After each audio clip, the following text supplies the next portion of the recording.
Salut les amis, je reviens sur cette agression qui a eu lieu hier à Paris.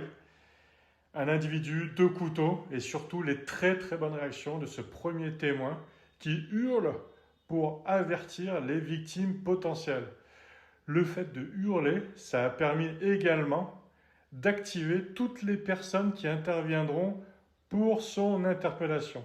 Et notamment l'un d'eux qui a utilisé sa valise pour la projeter sur l'agresseur. Ça a permis de le désarmer et l'intervention de tous les autres témoins qui ont permis son interpellation. Donc un grand bravo à eux.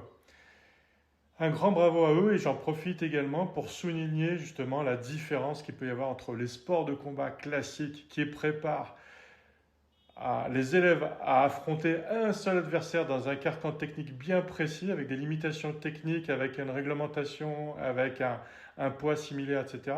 Et ce type de problème que l'on apprend à gérer en Krav Maga.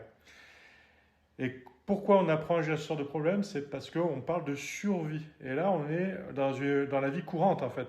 L'agression peut arriver à tout moment dans notre vie.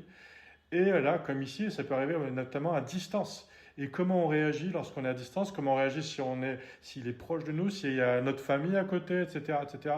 Et comment utiliser les objets communs, comme là, l'utilisation d'une valise pour le projeter. Ça aurait pu être un manche à balai pour le tenir à distance, comme c'est arrivé il y a quelques temps à Marseille. Ça peut être un panneau de circulation, etc., etc. Et donc l'idée, c'est vraiment de comprendre tous ces mécanismes, tout l'enjeu, toute cette tactique que vont mettre en place par surprise, parce que là, on ne s'attend pas du tout à avoir ce type de problème à gérer. Contrairement au sport de combat, où il y aura un rendez-vous précis pour la bagarre. Voilà, encore une fois, un grand bravo à toutes ces personnes qui sont intervenues, et notamment ce premier témoin qui a permis vraiment la gestion globale, au final, de cette interpellation. Donc bravo à lui.